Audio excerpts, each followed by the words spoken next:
Smith Community Education Unit, and also welcome to our members online this morning, today the 24th of September. In accordance with section 43 of the Local Government in Scotland Act 2003, I as convener have directed this meeting to allow remote attendance. This meeting will be live streamed to allow the public to hear today's pension business, and thereafter this meeting will be available to view on the Falkirk Council YouTube channel. Please note it's a smaller agenda than normal, though we note at Agenda 5 we have a big report, our external audit annual audit report. I also want to welcome several people. I want to welcome Councillor Anne Hannah on the committee, replacing Ewan Steinbank. And also at this moment in time, wish to thank Ewan for his contribution, questions and full attendance on the Pension Committee. We wish him well in his new role as Falkirk's MP. Also wish to welcome Ewan Grant from Stirling Council as our union appointed member rep, and also Rob Davis here in the room today, our pensioner rep. Also in the room here today, Linda Devine, Pension Board member from Stirling. All questions are welcome as the responsibility for the governance of the pension fund sits with the Pension Committee as delegated by Falkirk Council, the administrating authority. The Pension Committee is supported by the Pensions Board to ensure that decisions are made with the terms of the fund rules and with good practice. I will now commence formal business. Do we have any apologies, Mr. Peary? No apologies, convener, thanks. Thank you. Declarations of interest. Members should declare any financial and non-financial interest they have in any item of the business at the meeting, identifying the relevant agenda item and the nature of the interest. Yeah. Have a declaration of interest. Yeah, I just want to declare that I'm a director of Smart Beta Investments Limited, which supplies services to Elston Consulting Limited and investment consultant. Okay. Thank you for that. So is that a declaration that you feel means that you can't take part or in the meeting, or so it's... No, I don't think it's relevant, but just something that I must make for the purposes of full transparency. I do have an interest in the investment business. Okay, thanks. Thank you. Move on to the minute of the meeting. I'll give you several minutes to have a wee look at that. That's for the members that was here the last time to scrutinise that. It's on pages 3 to 11.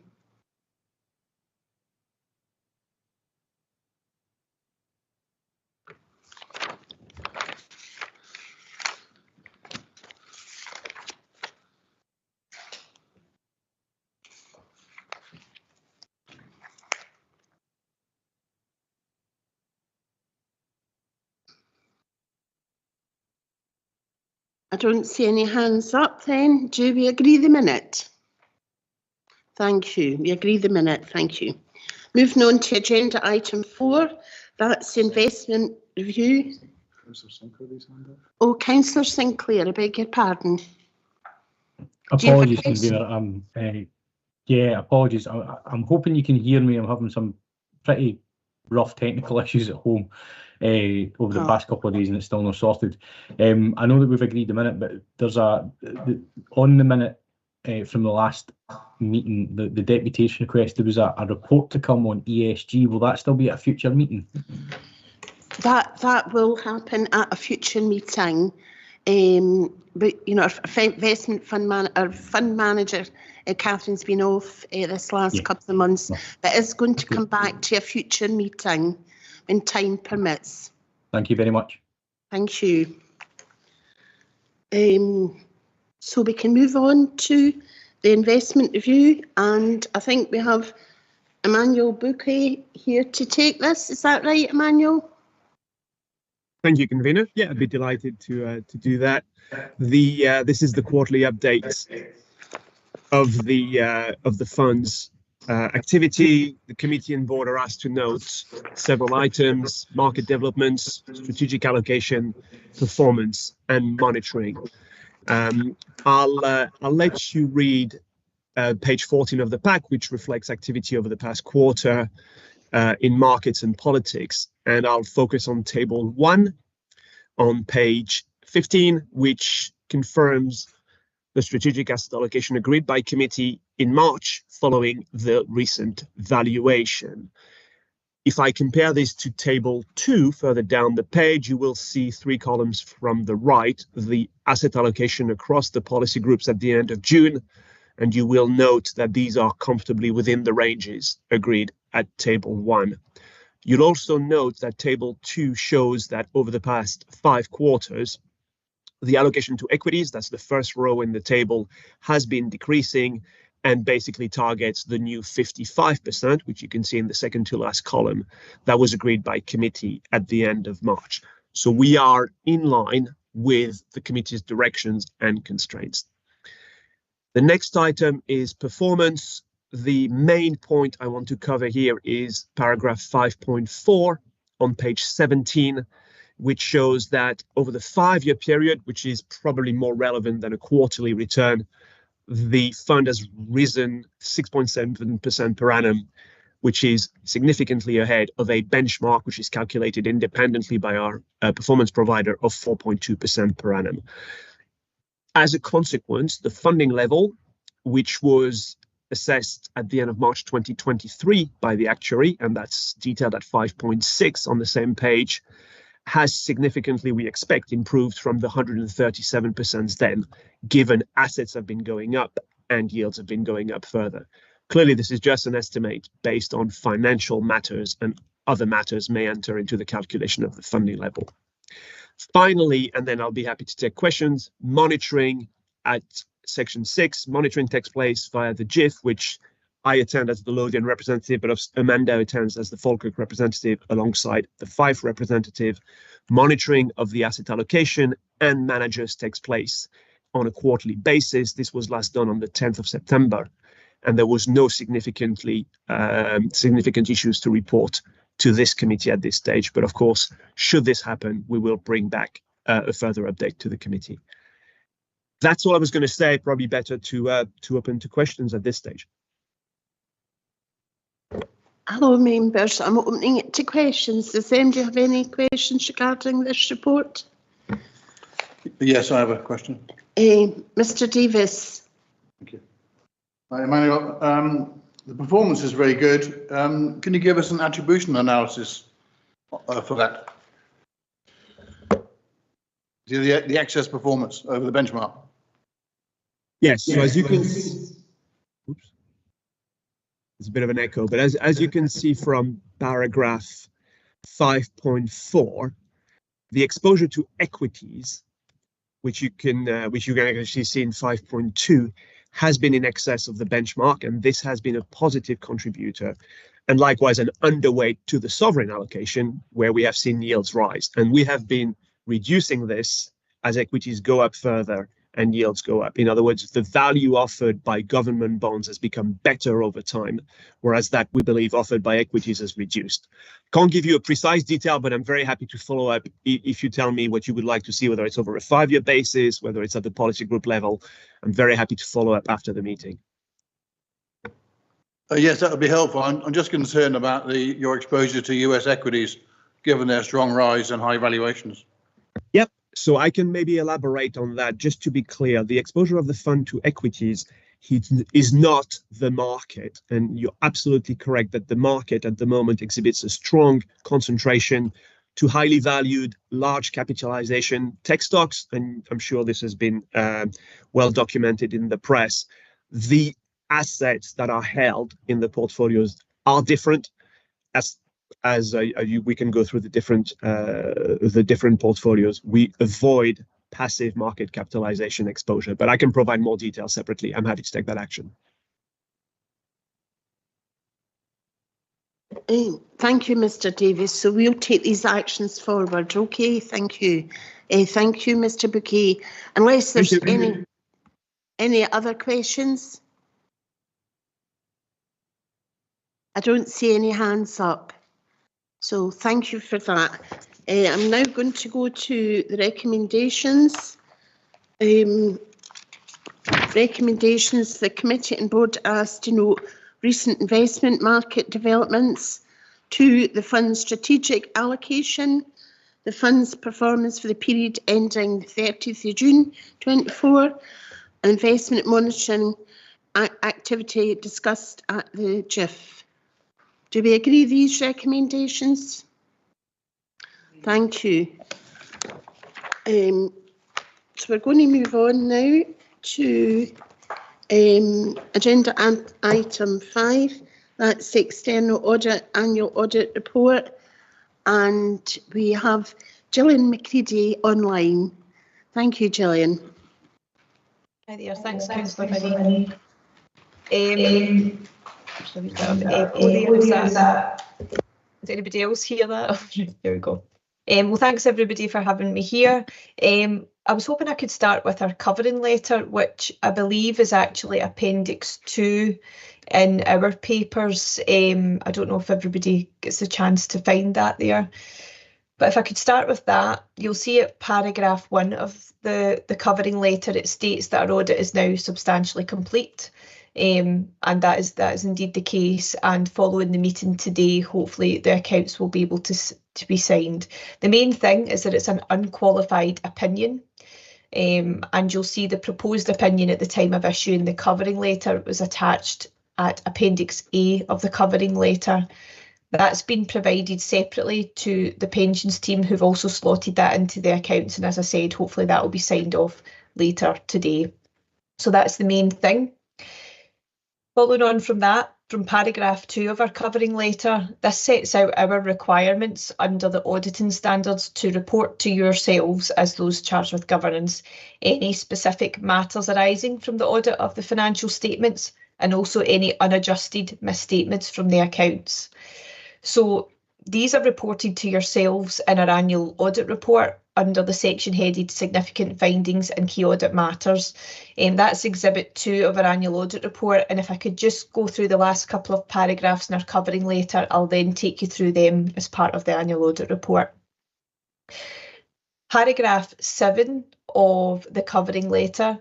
This is a kind of formality when we're presenting our annual audit report in advance of signing the accounts, to again, from yourselves as those charged with governance, seek confirmation on whether you're aware of any, first of all, instances of any actual, suspected or alleged fraud, any subsequent events that have occurred since the date of the net assets statement, or any material non-compliance with the relevant laws and regulations that relate to the fund. So I'll just pause there for a second and see if anybody's got anything that they want to raise in relation to those 3 things.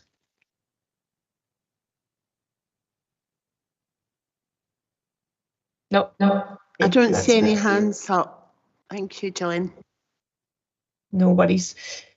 So just following on from that then, paragraphs 8 and 9 of our covering letter just explain our letter of representation, which is attached to Appendix B of our covering letter. So this is where we seek written assurances, representations from Amanda as Chief Financial Officer on specific aspects of the accounts, particularly around judgments and estimations. So that was provided to Amanda, who's returned that to us, and again should be signed today after the committee alongside the accounts. And then lastly, on the covering letter, at the time of drafting this, there was one area of outstanding information from the audit relating to confirmation of the bank balance, but that has been received, so there are no further outstanding matters for the audit. So if I could then go on to our annual audit report, which I think is probably the first paper for yourselves. You'll see that our annual audit report is still in draft, but after the committee today and the accounts being signed, this will be reissued in its final form. So again, the good news is it's an unqualified opinion, and this is set out in our key messages and also in section 1 of our report. If I could then take you to Exhibit 1, which is just after paragraph 14. So this sets out our materiality levels. We did set this out as part of our plan earlier in the year, but the basis for our materiality levels at that point were the 22-23 audited accounts. So we've used the same percentages but applied them to the unaudited 23-24 accounts. So the values increased just slightly. So it was just to highlight that for you. Further down that page, you'll see the significant findings in key audit matters section of the report, so from paragraph 18 onwards and including Exhibit 2. And these are the issues that we are required to bring to your attention from the audit. So you'll see in the table that there's just one main issue, and that relates to investment asset values. As part of our annual audit plan, again earlier in the year, we identified a significant risk of material misstatement around the valuation of complex investments, and it's really to do with the level of estimation involved in them. So we completed several audit procedures to gain assurance around this. Two of these procedures identified differences in valuations, and I'll just explain that in more detail. First of all, we sample tested individual investments across the 3 different valuation levels, and this identified differences between what was in the accounts and the fund manager information. And these differences totaled 13.7 million, but that was in totality, the absolute total. When we considered these, the net position of these, because some were overstatements and understatements, the net impact on the accounts would have been £500,000. We also wrote to fund managers directly to get assurance from them directly to us as third parties. And we targeted fund managers who had investment portfolios above performance materiality, so 45 million. And from the comparison of these valuations to what was in the accounts, again, in totality, the value of the differences was 9.6 million. However, again, when you consider these netted off, the impact in the accounts would have been a net overstatement of £4 million. What I would like to mention here is that there's absolutely some overlap between these 2 differences that have been identified between the 2 different audit procedures. And that's because a lot of the fund managers who have high value portfolios often have level 3 investments in there. And that's where a lot of the differences came from in terms of our sample testing. So we discussed these the differences with the pensions team, and there are several reasons as to why these differences can come about, but largely timing differences. So whether it's the timing of reports being run, or for some investments, there's a 3-month lag of when the information is provided, and the fund, as we would expect, use the best available information at the time of preparing the accounts. So we have accepted the explanations, and we are content that the investment assets, the value in the accounts, is not materially misstated. And you may remember from previous years that there's always going to be differences in these valuations. So it's consistent with pension funds in general and with previous years. So if I could then move down, you'll see that Exhibit 3 sets out the risks that we identified in our plan early in the year. The first one is the risk of material misstatement due to fraud caused by management override of controls. So always a mouthful. You'll see the assurance procedures, the list in the table that we completed to get assurance over this risk, and there was no issues identified from that work. The second risk in that table is in relation to the valuation of the complex investments. So you'll see the full list of the assurance procedures that we completed, and then you'll see that the findings of that work relate to what I've just explained from Exhibit 2 in terms of the timing differences. And then at paragraph 22, we did identify an area of audit focus in addition to our significant risks, and this was just in relation to the actuarial valuation of retirement benefits, because again, the estimation and assumptions involved in this.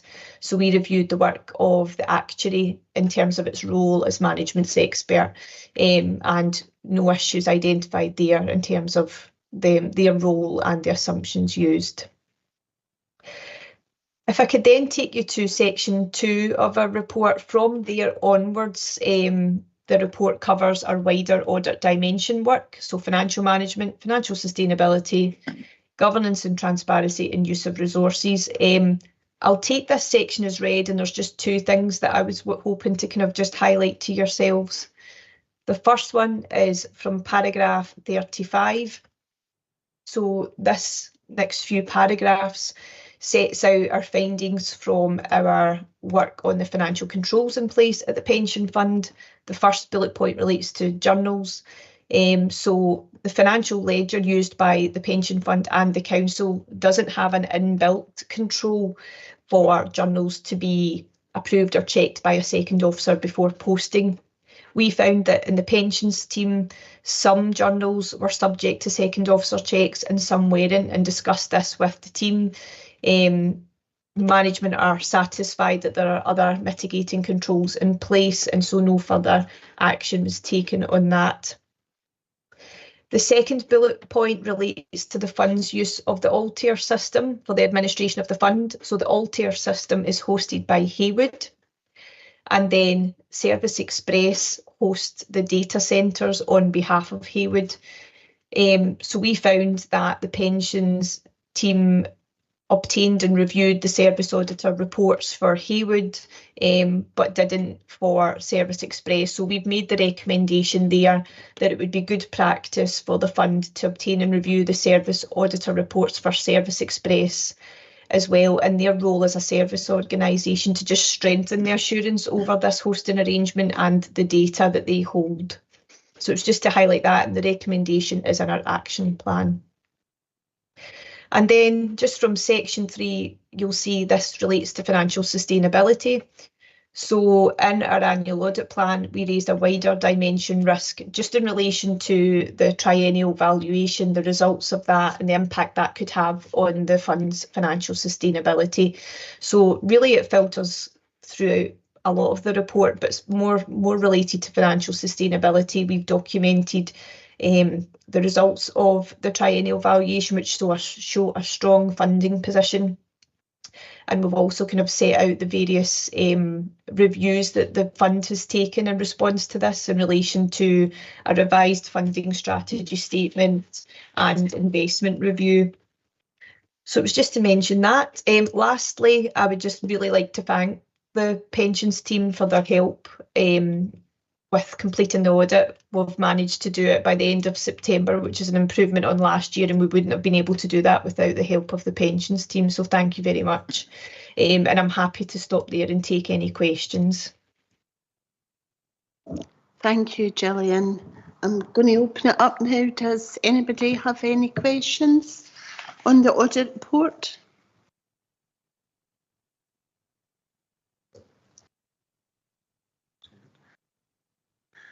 I don't see any hands up.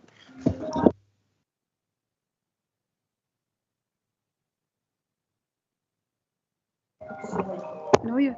I think I just wanted to add, in terms of what Gillian said, that I'm sort of delighted to say the accounts, if they're signed off today, will be in line with the regulatory deadlines, 30th of September. Since COVID, I think most public sector have struggled to meet some of those deadlines. So this feels like a really good step forward, and I really appreciate the work that the pensions team and the auditors have done to get us to this point. It really feels like a good place to be. So that's all I would add. Thank you. Thank you, Amanda. And I just want to say thank you to Audit Scotland for your draft annual audit report, which will be signed off immediately after this meeting. I'm pleased that the messages are all highlighted for the Pension Committee and Board, and the conclusions are highlighted as well throughout the report. It makes easy reading. So thank you again, Gillian. Thank you. Thank you. Now the recommendations. The Pensions Committee and Board are asked to note the annual audit report for 2023-24, see Appendix 1, and 2, the intended unqualified audit opinion. 2.2, the Pensions Committee is asked to agree the letter of representation addressed to Audit Scotland from the Chief Finance Officer and the Chair of the Pensions Committee, see Appendix 2, and 2, approve the signing of the 23-24 Audited Pension Fund Annual Report and Accounts, see Appendix 3, and their publication on the fund website. So do we note all this? Thank you.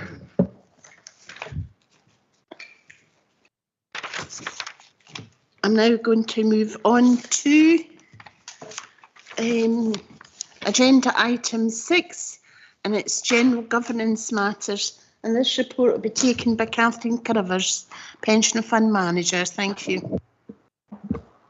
Thank you, Councillor. Firstly, I'd like to thank my colleagues and team for their exemplary work during my unexpected absence recently, and thanks very much to them for pulling this paper together for me. There are 4 points to cover. The first is the welcome to a number of our new members. We still have 1 vacancy left, which is for the small employer representative on our pensions board. An invitation has been extended, and I'm just waiting for that organisation to come back and confirm if they wish to take up that position. But we have managed to fill our pensioner rep position, and that has been filled by Mr. Robert Davies. We've also filled our union appointed member representative, and that is Ewan Grant. We've also filled our administrating authority representative, Councillor Hannah. We also have replaced our employer representative from Stirling on the pension board, and I welcome Linda to the team. The next item is with regard to one of our statutory obligations that arises every year. No surprises, it's called annual benefit statements. The exercise involves the team issuing over 20,000 statements. The statements were all issued on time. We have a small sweep-up exercise of 58 statements where we have been contacted by members to say there is a small error on their statement, which we are liaising with employers to correct and get revised statements out to those members. The issue about reporting ourselves to the Ombudsman is not one that we would traditionally report ourselves to the Ombudsman for. And the reason for that is it stems from the fact we are trying to implement the McLeod Remedy. The McLeod Remedy came into force on the 1st of October 2023. And for people who are unaware, that remedy relates to the age discrimination that was introduced when the LGPS reformed in 2015, moving from a final salary scheme to a career average revalued earnings scheme. What happens as a result of that remedy is we give members the better of what they would have built up between 2015 and 2022 against what they have actually built up as a result of moving into the reformed scheme. We're supposed to show on the statements what that means to members, as in, will it result in an increase in benefits or will it not result in an increase in benefits? So we show what they would have built up and what they have built up for that period. Unfortunately, the systems haven't been developed. The local government pension scheme in Scotland is no different from that in England and Wales, and is no different from that in Northern Ireland in not being able to provide those figures. They're also not different from any other public service pension scheme who are also unable to deliver that information.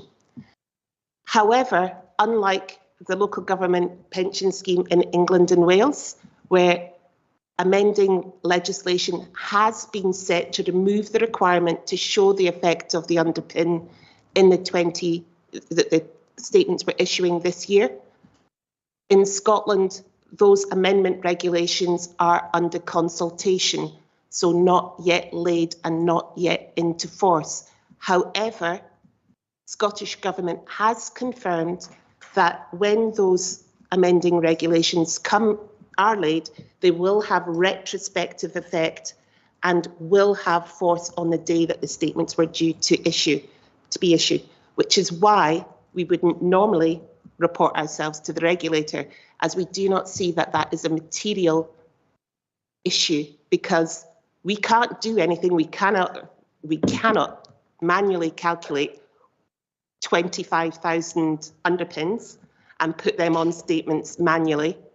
So we won't try, because we know we're going to have legislation that will remove that requirement. And to be in all honesty, the number of people who would actually see an increase to their benefit is probably less than 1% of our membership. So you're talking about a couple of hundred people out of a couple of thousand statements. We will be compliant, hopefully for next year, that is the plan, but we understand there will be discretion as to whether the underpin is shown in next year's statements, but by the following year, we would expect the underpin to be showing.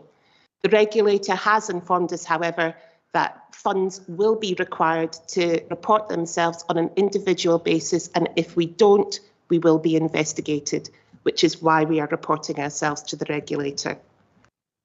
The next issue is with regard to the Scottish Fire and Rescue Service. The Scottish Fire and Rescue Service, because previously, before they became the Scottish Fire and Rescue Service, they were 8 different fire authorities. They have been left with a legacy of dealing with 8 different pension funds in Scotland. That is administratively burdensome for them. So they are wanting to consolidate into one fund, that fund being Strathclyde Pension Fund.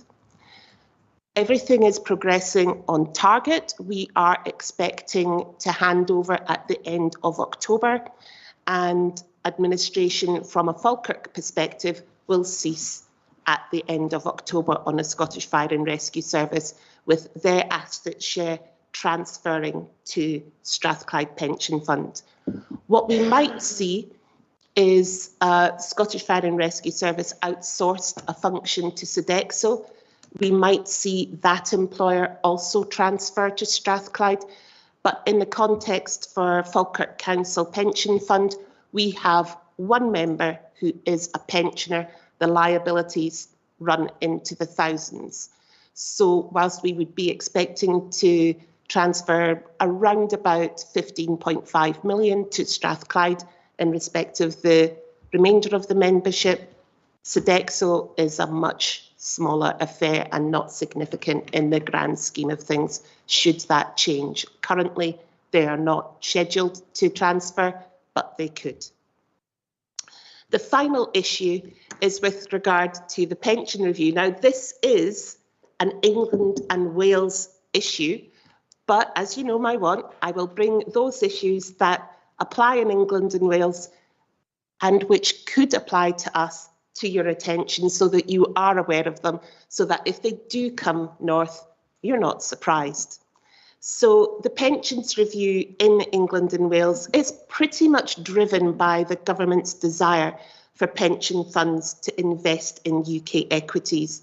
Our fund does that very well indeed, and way above the percentages prescribed in England and Wales. Also, the government is looking for efficiencies. At the moment, it's not 1 billion, it's multiples of billions that go in investment manager fees from the local government pension scheme in the UK. And what the government's trying to do is reduce that by keeping that fees, that money in the funds. So looking to consolidate investments in England and Wales, they have done that by mandating that they create investment pools. We don't have the same in Scotland, but in Falkirk, we have partnered with Lothian and Fife to effectively create our own pool, and we realise investment savings through that joint investment forum, the JIF that Emmanuel referred to earlier. So that is me now at the end of my report, and if there are any questions, I'd be pleased to take them. Opening up for any questions for Catherine. I don't see any hands up, nobody in the room either. So I'm going to move on to the recommendations. The Pensions Committee and Board are invited to note the contents of this report. We all agree? All agree. I just want to say thank you to Catherine and her team for the excellent work they do, look after all our pensions for all the members. It's a very important role. It's an important role presently, and it's a very important role for the future of pensions. So Catherine and her team, as I say, do an excellent job. I also want to thank you all for attending today. Really appreciate that. And we hope to see you at the next pension meeting on the 26th of November. And thank you again, everyone. Thank you. Thank you.